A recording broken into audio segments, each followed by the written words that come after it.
बिस्मिल्लाहिर्रहमानिर्रहीम। अस्सलाम वालेकुम जनाब। स्टोरी मैंने एक ही शेयर करनी है और स्टोरी यही है कि मोदी तबाह बर्बाद हो गया। अचानक इंडियन जर्नैलों में लड़ाई पड़ गई। लड़ाई भी ऐसी कि हाथापाई पड़ गई। इसे कहते हैं कुदरत का इंतकाम। और ये सब कुछ हुआ कैसे, ये मैं आपके सामने रखता हूँ। अभी आप बस जल्दी से चैनल सब्सक्राइब कीजिए, जहाँ घंटे का निशान बना हो उसे प्रेस कीजिए ताकि हर नई आने वाली वीडियो आप तक पहुँचती रहे, आपको पूछना ना पड़े।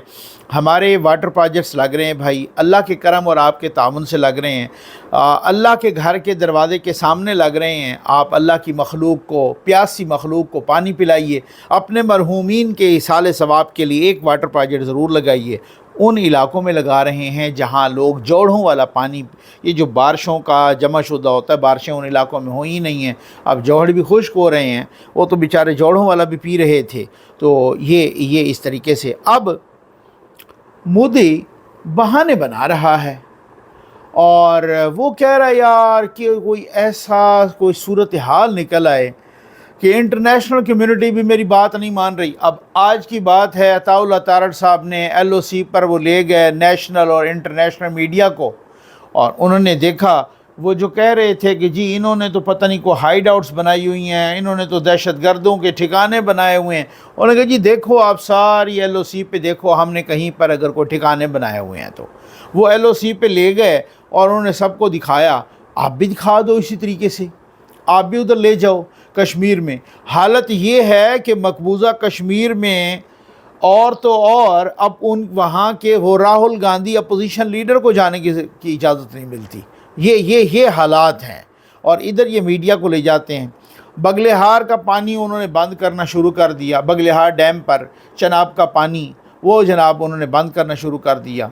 अब दरियाए सिंध का पानी, चनाब का पानी, जेलहम का पानी अब वो बंद कर रहे हैं। असल में मसला ये है कि मोदी साहब ये चाह रहे हैं कि यार कोई ऐसा तरीका निकले कि मुझे हमले में पहल भी ना करनी पड़े, मेरी कोई इज़्ज़त भी बच जाए। अब वो बड़ा मसला, उनके लिए बड़े मसाइल हैं और पाकिस्तान को पहले हमला कर दें। मैं कोई ऐसी हरकत करूं, ऐसी ओछी हरकत कि पाकिस्तान पहले हमला कर दे। वो कैसे? ख्वाजा आसिम ने ख़ुद कहा कि जब आप कोई डैम की वहाँ रुकावटें बनाएंगे, पानी को रोकेंगे तो रोकेंगे, ज़ाहिर है आगे मोदी ने कोई गोडा तो नहीं रखना ना, वहाँ पे कोई रुकावट ही बनाएगा। तो कहते हैं कि हम मिसाइल मार के उस रुकावट को हम तोड़ देंगे। ज़ाहिर है किसी का पानी बंद करेंगे तो अब ये इंटरनेशनल मीडिया को कहेंगे देखें जी इन्होंने हम पे मिसाइल मारे हैं। अपनी ओछी हरकतों का नहीं पता कि हम बंद कर रहे हैं पानी, हम इंटरनेशनल ट्रीटीज़ को वायलेट कर रहे हैं, हम जो बैनुल अक़वामी मुआहदे हैं उनकी खिलाफ वर्जी कर रहे हैं, जो जिसका ज़ामिन वर्ल्ड बैंक है, हम उस मुआहदे को वायलेट कर रहे हैं। ये अब अपनी ओछी हरकतों का पता नहीं है। लेकिन कुदरत का इंतकाम भी तो होता है ना, कुदरत भी तो इंतकाम लेती है। ये जनाब भारतीय army chief general Upinder Dwivedi ने ख़त लिखा है chief of defence staff general Anil Chauhan को, और इस ख़त में उन्होंने बड़ा यानी कि हालिया जो तकर्रियाँ, तबादले, सीनियर फ़ौजी तकर्रियाँ, तबादले, रिटायरमेंट के अमल में शफाफियत की कमी और इसके असरात पर गहरी तशवीश का इजहार किया है। उसने दिफाई इदारों में एतमाद के बहरान और अंदरूनी महाज पर बढ़ते इस्तराब को नुमायां कर दिया है, जो कि वो कहता है दुश्मन इससे रियासती अनासर के लिए से दुश्मन अनासर के लिए ये एक सुनहरी मौका है जो आपने किया। अच्छा, अब उन्होंने चीफ ऑफ डिफेंस को लिखा ख़त, आर्मी चीफ ने। ये ख़त मामूली बात नहीं है, ये ज़रा सुनिए आप, ख़त के मंदरजात तो सुनिए, ठीक हो गया ना। वो और ये पहली दफ़ा ऐसा हुआ, ये ऐसे ही है कि जैसे कोई आर्मी चीफ, जैसे पाकिस्तान का आर्मी चीफ है हाफिज़ साहब, वो जनाब चेयरमैन जॉइंट स्टाफ को ख़त लिखें, ये ऐसे मामूली बात तो नहीं है ना। या नीचे से कोई कोर कमांडर वो ख़त लिखते जनाब आर्मी चीफ को कि जी आपने ये काम किया तो ये काम आपने गलत किया और इससे तशवीश हुई है और इसमें बगावत फैलने का ख़दशा है। ये आप ज़रा उसके मंदरजात सुने, उसके बाद आपको पता चलेगा। ये ख़त स्क्रीन पे भी आप देख रहे हैं कि हवाई और इंटेलिजेंस विंग में गैर वाज़े तबादले, ये नंबर 1 कहा है, ठीक हो गया ना। एयर मार्शल सुजीत, ये कोई हो सकता है मुझसे प्रोनाउंसिएशन की गलती हो, एयर मार्शल सुजीत पशपाकर धारकर की एयर स्टाफ के नायब सरबराह के तौर पर अचानक रिटायरमेंट और लेफ्टिनेंट जनरल DS राणा का डिफेंस इंटेलिजेंस एजेंसी से एडमन कमांड की तरफ तबादला भी उसी अदम शफाफियत का हिस्सा मालूम होता है कि जब आला तरीन दर्जे पर ऐसे फैसले बग़ैर वजाहत या बाकायदा प्रेस ब्रीफिंग के नाफिज किए जाएं तो ना सिर्फ अफसरान बल्कि पूरी फोर्स में शकूक व शुबहात जन्म लेते हैं। ठीक हो गया। नंबर 2, दाखिली इज़्तिराब और बैरूनी फ़ायदा। ये अब महज दाखिली मामला नहीं रहा। ISI और ISPR जैसे पाकिस्तानी इदारे इन तब्दीलियों को भारतीय फ़ौज के अंदरूनी इंतशार के तौर पर पेश करके आलमी सतह पर प्रोपेगंडा को तक़वियत दे रहे हैं। ठीक हो गया। हालिया सियासी व फ़ौजी तबसरों में इन इदारों ने इन फैसलों को भारतीय फ़ौज में गरोही सियासत, नाअहली और मुंतखब ओहदों पर अपने लोगों को लाने की मुहिम के तौर पर दिखाने की कोशिश की है। भाई हकीकत भी यही है ना, ठीक है ना। जो आप ख़त लिख रहे हैं, आप कह रहे हैं ये पाकिस्तान उछाल रहा है, पाकिस्तान का नाम आपने लिए, उछाल तो आप खुद रहे हो, ठीक है ना। आप गिला शिकवा खुद कर रहे हो। आप क्या मुझे साइड लाइन करके तो ऊपर बारों बार काम तुसी बारों बार टपा दिता। ठीक हो गया ना। और मैं तो खामोश नहीं रहूँगा, ये आप कह रहे हो अपना मोदी को भी और अपना चीफ ऑफ डिफेंस को भी। तो नंबर नेक्स्ट, खामोशी और गैर वादे पॉलिसी का बहरान। भारतीय वजारत दिफा या ख़ुद चीफ ऑफ डिफेंस स्टाफ की जानिब से अब तक इन तब्दीलियों पर कोई तफसीली वजाहत या ब्रीफिंग नहीं दी गई। ये आर्मी चीफ कह रहा है उनका। ठीक हो गया ना। जनरल उपेंद्र द्विवेदी या क्या बला है जो भी है, ठीक हो गया ना, जो कि दी गई है, जो कि सूरत हाल को मज़ीद पेचीदा बना रहा है। ऐसे वक्त में जब बैरूनी ख़तरात और दाखिली हम आहंगी दोनों चैलेंजेस की सूरत अख्तियार कर चुके हैं, इदारे के अंदर अदम शफाफियत किसी तौर पर काबिल कबूल नहीं। क़यादत के फ़ैसले अगर वाज़े और इदारा जाती फ्रेम वर्क के तहत ना हों तो वो अफसरान के एतमाद को मुतज़लज़ल करते हैं।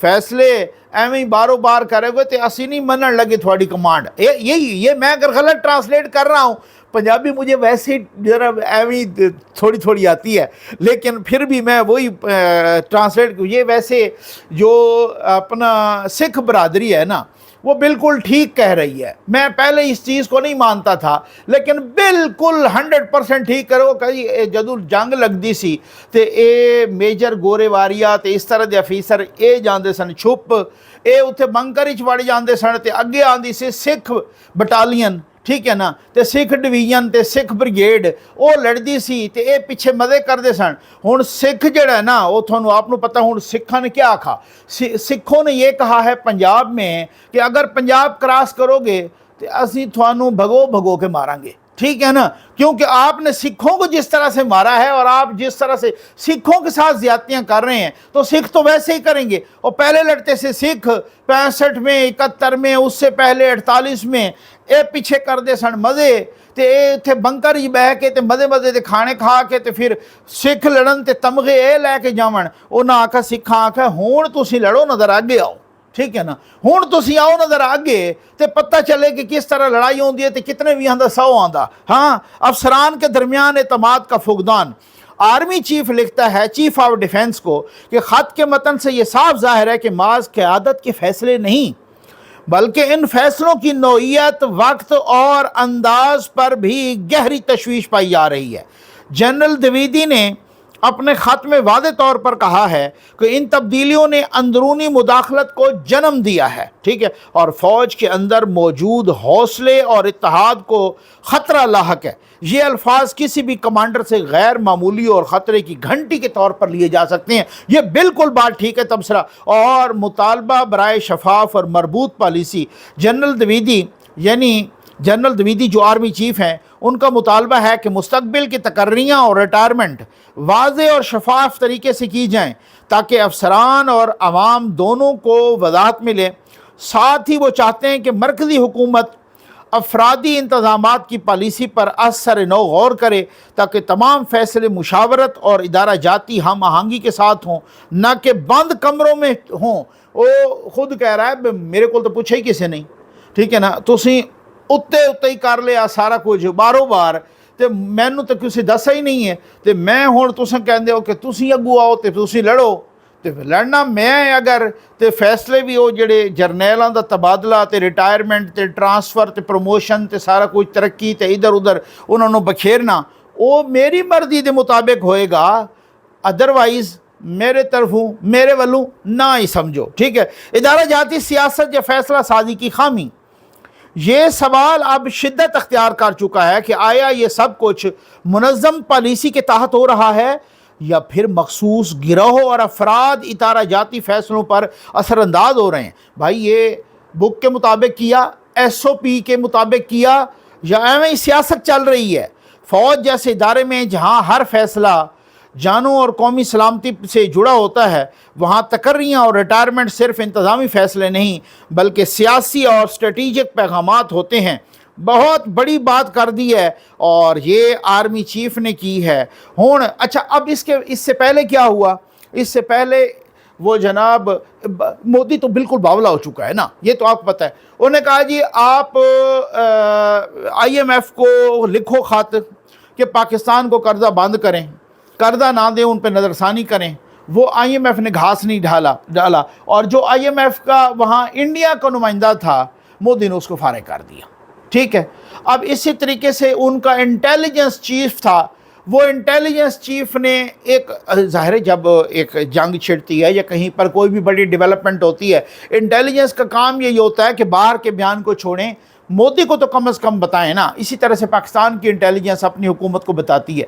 हर इंटेलिजेंस जो प्राइम एजेंसी होती है इंटेलिजेंस, जैसे हमारी ISI है, वहाँ पे रा का और बाकी वो डिफेंस इंटेलिजेंस मुख्तलिफ, जैसे हमारी MI है, इसी तरह से उधर भी का इंटेलिजेंस है। इंटेलिजेंस के चीफ ने कहा कि ये मोदी को कहा कि थोड़ी अक्ल के नाखून लें, होश के नाखून लें और ज़रा अक्ल से काम लें, आप वैसे बावले हुए जा रहे हैं, ये न वक्त है ना कोई ये इस तरह की सूरत हाल, और दोनों न्यूक्लियर पावर्स हैं, उनकी क्या तैयारी है, हमारी क्या तैयारी है, क्या क्या सूरत हाल, उन्होंने सही सिचुएशन बताई, मोदी ने उसको फारिग कर दिया।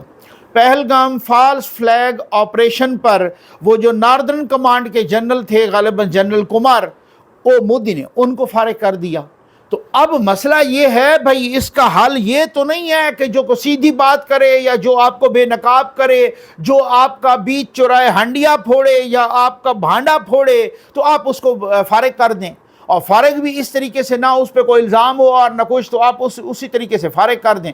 तो ये अब पड़ गई है लड़ाई, और ये लड़ाई बहुत ही शिद्दत अख्तियार कर गई है। और वो लड़ाई हमेशा ही शिद्दत अख्तियार करती है कि जो अंदर अंदर से फिर बाहर निकल आए, और ये ख़त के ज़रिए ये लड़ाई निकल आई है बाहर। अब देखते हैं क्या होता है। और मोदी का जो मोदी सरकार है वो अब ये कह रही है कि यार कोई ऐसी सूरत हाल, ना तो मिडल ईस्ट ने हमारा साथ दिया, ना उनके बाबे अमेरिका ने साथ दिया, चाइना तो वैसे मुखालिफ है, रशिया ने भी साथ नहीं दिया, सारे कह रहे हैं भाई इस खित्ते में बड़े मफादात हैं, तो एक एटम बम चल गया ना तो फिर सारा नहीं लम्बा पै जाना, फिर किसी का कोई मफाद नहीं बचना, फिर हर तरफ तबाही बर्बादी फिर जानी है। तो फिर चाहे इस खिते के अमरीकन मफादात होवन तो भावें किसी के मफादात होवन, वो सारे दे सारे रुल जाने, ठीक है ना, वो सारे दे सारे रोल बैक हो जाने, वो सारी तबाही फिर जानी है। वो क्यों? क्योंकि दोनों मुल्क न्यूक्लियर पावर्स हैं, और अगर न्यूक्लियर पावर्स की टसल आ जाए, जो कि पाकिस्तान कह रहा है खुद। अब कल मैं देख रहा था कि रशिया में जो पाकिस्तान का सफ़ीर है, उसने वादे कहा कि हमारे पास इंटेलिजेंस की इतलात हैं कि इंडिया हमला करने की सोच रहा है, अगर हमला हुआ तो हम ट्रेडिशनल वेपन भी इस्तेमाल करेंगे और हम जौहरी वेपन भी इस्तेमाल करेंगे। देखो, मैं किसी किस्म की गैर जिम्मेदाराना रिपोर्टिंग नहीं कर रहा, मैं सबूतों के साथ अब एक एम्बेसडर है जो पाकिस्तान का है, जो रशिया में है, वो कह रहा है कि अगर हमला होता है तो हम ट्रेडिशनल वेपन भी इस्तेमाल करेंगे।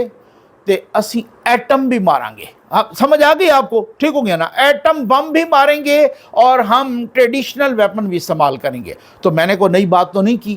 میں تو آپ کو پچھلے کوئی 2 ہفتوں سے یہی کہہ رہا ہوں کہ حافظ صاحب نے پیغام پہنچا دیا ہے کہ حملہ کرو. اب یہ D G I S P R صاحب نے کیا کہا ہے؟ D G I S P R نے یہ کہا ہے نا کہ حملہ کرنا بھارت کا آپشن ہے، اور پھر اس کے بعد کیا معاملہ ہوتا ہے، کہاں جاتا ہے، یہ پھر ہمارا آپشن ہے. پھر یہ نہیں ہے. اچھا کچھ لوگ نا، وہ جو جے ڈی وینس ہے جو امریکہ کا نائب صدر ہے، اس کے بیان کو عجیب طریقے سے پیش کر رہے ہیں. اس نے کہا بھائی انڈیا کوئی ایسی بات نہ کرے جس سے کوئی خطے میں کوئی نیا تنازع کھڑے ہو جائے. اب لوگ اس کو اس طریقے سے، رات میں سن رہا تھا وہ ساجد تارڑ کو بھی، وہ بھی یہی کہہ رہے تھے، ساجد تارڑ صاحب بھی وہ کہہ رہے تھے، ان کے بیان کو نا بڑا آؤٹ آف کانٹیکسٹ بیان کیا جا رہا ہے. ٹھیک، وہ یہ کہا جا رہا ہے کہ بھائی ایک نیا تنازع نہ کھڑا ہو جائے بھائی، اور اس کو ایلابوریٹ اس طرح سے کیا جا رہا ہے کہ نیا تنازع نہ کھڑا کریں، باقی جو کر لیں. ٹھیک ہو گیا؟ بھائی یہ کیسے ممکن ہے کہ مودی اگر کچھ بھی کڑچ بھی کرے گا اور ادھر سے کڑچ ہو جائے تو پھر مودی تو ذمہ دار کیسے؟ پھر تو اس کا مطلب نیا تھا. یہ ہو سکتا ہے کہ ادھر سے کچھ چل جائے ادھر سے کچھ نہ چلے. جب آپ ایک ٹریگر آن کرتے ہیں تو پھر آپ کے اختیار میں نہیں ہوتا. جیسے D G S P R نے کہا ہے کہ جنگ کو شروع کرنا آپ کا آپشن ہے، کرنا ہے یا نہیں کرنا، لیکن وہ آگے کدھر جاتی ہے یہ پھر ہمارا آپشن ہے. اور میں نے کہا تو مجھے کچھ لوگوں نے کہا بھی سر آپ نے یہ کس بنیاد پہ کہا ہے؟ میں نے معلومات کی بنیاد پہ کہا ہے بھائی. یہ خود انڈین میڈیا چیخ رہا تھا کہ پاکستان کے آرمی چیف نے یہاں ایل او سی پہ ٹینک پہ چڑھ کے یہاں پر کہا ہے کہ ہم تو جو ہے نا غزوہ ہند کا اعلان کریں گے، اور یہاں پر میں نے معلومات کی بنیاد پہ کہا ہے، چلو الفاظ میرے صحیح، لیکن معلومات کی بنیاد پہ کہا ہے کہ حافظ صاحب نے وہاں پیغام پہنچا دیا ہے کہ خیال رکھنا آپ کو بدماشی نہ کرنا. ٹھیک ہو گیا نا؟ اگر آپ بدماشی کرو گے تو پھر پہلے 5 منٹ میں پورے انڈیا کو شمشان گھاٹ بنا دوں گا. اب یہ اگر اس طرح کی معلومات، اس طرح کی صورتحال، اب وہ مودی نے حملہ تو کرنا ہے لیکن اب وہ کہہ رہے ہیں کہ یار کرنا کیسے ہے. یہ وہی ملا نصیر الدین والی بات ہے کہ اس کی ایک بیٹی بیاہی ہوئی تھی کہ ایک وہ کمہار کے ساتھ اور دوسری بیاہی ہوئی تھی کسان کے ساتھ. ٹھیک ہے نا؟ وہ بیٹی کے ایک دونوں کے بیٹیوں کے گھر گیا، پہلے گیا وہ کمہار والی کے پاس اور اس نے کہا کہ ہاں جی بیٹا کیا حال ہے؟ اس نے کہا ابو بالکل ٹھیک ٹھاک ہیں، بس آپ دعا کریں ہمارے نئے نئے برتن بنے ہوئے ہیں مٹی کے، اللہ کرے بارش نہ ہو. ٹھیک ہے نا جی؟ اللہ کرے بارش نہ ہو. تو چلیں وہ اگلی بیٹی کے پاس چلا گیا، دوسری کے پاس، وہ کسان کے. اس نے کہا ہاں جی بیٹا کیا حال ہے؟ اس نے کہا ابو بالکل ٹھیک ٹھاک ہیں، بس دعا کریں ہماری فصل تیار ہے، اس وقت فصل کو بارش کی ضرورت ہے. ٹھیک ہے نا؟ تو بارش ہو جائے نا کیا بات ہے، بلے بلے. اس نے سوچا بھائی پہلی بیٹی نے کہا ہے اللہ کرے بارش نہ ہو، ادروائز تو ہمارے سارے برتن تباہ برباد ہو جائیں گے، ہم تباہ برباد ہو جائیں گے. اور پھر یہ کہتی ہے کہ اللہ کرے بارش ہو کیونکہ ہماری فصل تو بالکل تیار ہے، اس کو وہ اس وقت شدید بارش کی ضرورت ہے، اگر وہ نہیں ہوتی تو ہم برباد ہو جائیں گے. واپس آیا گھر، بیوی پریشان تھا. تو بیوی نے پوچھا کہ ہاں جی کیا مسئلہ ہے، آپ ذرا پریشان لگ رہے ہیں. اس نے کہا کرما لیا ہی کتے پکی برباد ہے. اب سمجھ آ گئی آپ کو؟ ٹھیک ہے نا؟ تو مقصد کہنے کہ یہ اب مودی بیچارہ بھی اسی صورتحال میں ہے کہ یار یہ کیا ہے کہ مطلب میں کوئی ایسی صورتحال ہے کہ بالکل پکا ہی برباد ہاں. ٹھیک ہے نا؟ تو مقصد کہنے کا یہ ہے کہ ایسی صورتحال میں پھنس گیا ہے کہ اب وہ حملہ نہیں کرتا تب بھی برباد ہے، اب حملہ کرتا ہے تب بھی برباد ہے. تو وہ کہتا ہے یار ایک سائڈ تو پکی برباد ہے، اب میں سوچوں کہ کروں کیا اور کون سی بربادی اپنے گلے ڈالوں. یہ صورتحال ہوتی ہے جب آپ بغیر تحقیق کے کسی پہ الزام لگائیں، جب آپ حملہ ہو اور لاشیں گننے کا ٹائم تک نہ ہو اور دوسروں پر الزام ایف آئی آر لگا دیں. پھر پہلے ہی آپ کو انٹرنیشنل میڈیا نے کہا، انٹرنیشنل کمیونٹی نے بھی کہا کہ ثبوتوں کے بغیر تو ہم آپ کے ساتھ کھڑے نہیں ہوں گے. ثبوت آپ کے پاس تھے نہیں، آپ نے جسٹ فالس فلیگ آپریشن کر کے الزامات سے کام لیا. اب آپ گئے ہیں پھنس، اب آپ نہ ادھر ہو سکتے ہیں نہ ادھر ہو سکتے ہیں، دونوں سائڈیں ہیں بربادی کی. ایک بربادی والی سائڈ تھانوں چھوڑنی پوسی. ہاں سمجھ آ گئی آپ کو؟ السلام علیکم ناظرین کرام. پانی زندگی کی ایک ایسی بنیادی اساس ہے جس کے بغیر زندگی کا تصور ممکن نہیں. وطن عزیز میں بسنے والے لاکھوں افراد اللہ تعالیٰ کی اس نعمت عظمیٰ سے محروم ہیں. لیکن زی نیوز کے پاکستانی اور اوورسیز پاکستانی ویورز کے خصوصی تعاون اور محبت سے بے آب علاقوں میں خلق خدا کی اس مشکل کو حل کرنے کے لیے ظفر نقوی ویلفیئر فاؤنڈیشن صاف پانی فراہم کر رہی ہے۔ آج بھی ایک بے آب علاقہ کی مسجد میں ایک واٹر پروجیکٹ نصب ہوا جو کہ محترم رضی ندیم صاحب نے اپنے مرحومین نانا نانی ماہر محمد صدیق اور منور بانو کے ایصال ثواب کے لیے عطیہ کیا۔ اس واٹر پروجیکٹ سے اہلیان علاقہ کا ایک بہت بڑا اور دیرینہ مسئلہ حل ہوا۔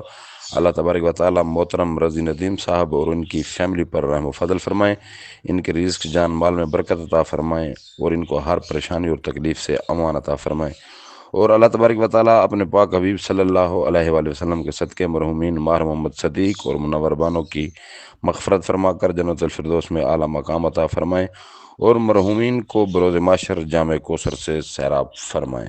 اللہ تعالیٰ رضی ندیم کو بہت دے، آمین آمین۔ اللہ تعالیٰ ان کو رزق حلال دے، آمین آمین۔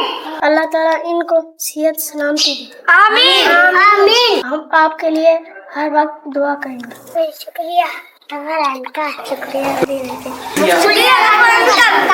ندیم، یا اللہ جس مقصد واسطے رضی ندیم نے اس صدقہ کیا، یا اللہ اس صدقہ اپنی پاک بندے نے قبول فرما، یا اللہ انہیں مال جان رزق عزت برکت عطا فرما، یا اللہ اس کو حلال دا رزق وسیع عطا فرما، یا اللہ اس کو اتنا رزق عطا فرما کہ یا اللہ تیرے راہ کے اندر تیرے خلق کے اندر خرچ کرے، یا رب العالمین۔ امام محمد صدیق اور منور بن محمد کو یا اللہ جنت الفردوس میں مقام عطا فرما، یا اللہ انہیں قبر کے تو کا نزول عطا فرما، اللہ کو جنت الفردوس میں مقام عطا فرما۔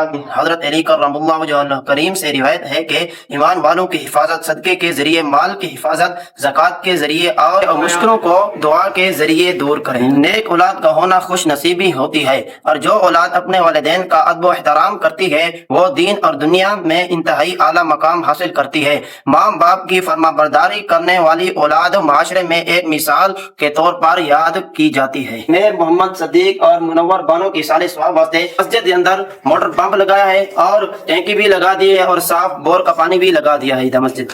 ہم شکریہ ادا کرتے ہیں رضی ندیم کا، انہوں نے ہماری مسجد میں واٹر پروجیکٹ لگایا ہے۔ تو اس مسجد میں پانی کا بہت زیادہ مسئلہ تھا، ابھی انہوں نے واٹر پمپ لگا دیا اور بور کر دیا، ٹینکی وغیرہ بھی ہمیں عطا کیا۔ ماہر محمد صدیق منور بانو کے لیے ہم دعا کرتے ہیں کہ اللہ تعالیٰ ان کو کروٹ کروٹ جنت نصیب فرمائے۔ ہمارے علاقے کا جو سب سے زیادہ مسئلہ ہے وہ پانی کا ہے، تو پانی ادھر بہت ہی کم ہے۔ رضی ندیم صاحب نے جو کام کیا ہے ان کا ہم شکریہ ادا کرتے ہیں۔ اللہ تعالیٰ ماہر محمد صدیق اور منور بانو مرحوما کو کروٹ کروٹ جنت نصیب فرمائے، اور ہم دعا گو ہیں کہ وہ آئندہ بھی اس طرح کے کام کریں، اللہ تعالیٰ ان کو جزائے خیر عطا فرمائے۔